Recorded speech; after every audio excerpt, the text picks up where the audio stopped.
Several years later, I get command of USS Benfold. And at the time, we weren't the worst ship in the Pacific Fleet, but we were probably in the bottom 5. The quarter before I took command, our retention rate was 8%, meaning we were retaining 8% of the sailors eligible to re-enlist. We had one of the highest accident rates of any ship in the Navy and some of the poorest performance metrics. And I take command thinking about all the things I don't get to influence. I don't get to choose our missions. I don't get to choose the people I work with. I can't go back and ask for more money to get the job done. And I'm thinking, this is it. My career is over. I've seen my last promotion. I'm not smart enough to turn this ship around. I graduated in the top 80% of my class at the Naval Academy. And one day I decided, you know what? I'm going to stop obsessing over the things that I can't influence. And instead, I'm going to obsess over the things that I can. And I realized what I could focus on was myself, because I grew up a my way or the highway, top down, tell people what to do and how to do it. And when I took command of the ship, it hit me. That leadership style may have gotten us by in the past, but people today expect more of us. And that if I don't up my game, I'm not going to be able to keep our sailors safe. I wanted to change our culture. And I'm a very simple person. And to me, culture is, would you want your son or daughter to come work for you and see you in action every day?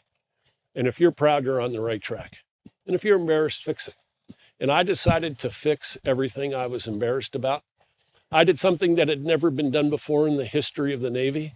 I interviewed every sailor on the ship individually. I got to know their name, their spouses' names, their children's names, their hometowns.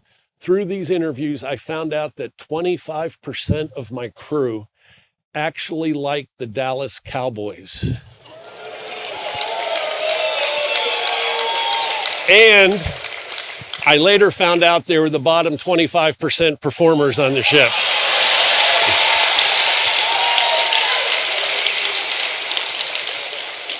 But in these interviews, I turned military hierarchy upside down. I said to my sailors, I don't care what your age is. I don't care what your rank is. I don't care how long you've been here. You can come to work every day, and you can challenge every aspect of our operation. And if you have an idea how to improve a process 1%, I want to hear from you. I said to them, we can't change the rest of the Navy, but you know what? We can make our own little piece of it the best and the safest that we possibly can. And if we're 1% better today than we were yesterday and 1% better tomorrow than we are today, then nobody's going to touch us. And I'll never forget, in one of the early interviews, a technician came in and asked me how to do a procedure. And in the back of my mind, I'm thinking, you're the technician. Why are you asking me how to do this? And then it hit me. He wanted me to tell him how to do it so that if it didn't work out, he could just say, I was just doing what I was told to do. And instead of telling him how to do it, I said to him, what do you think? If you own this ship, how would you do this? He said, well, if I own this ship, this is what I would do. I said, do it. He turned in flawless performance.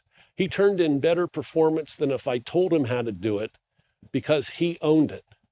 And what I learned from that incident was, from that day forward, I stopped telling sailors how to do things. And instead, I would say, what do you think? And when they came up with a great idea on how to do it, I'd say, hey, run with it. And what do you think eventually became, it's your ship.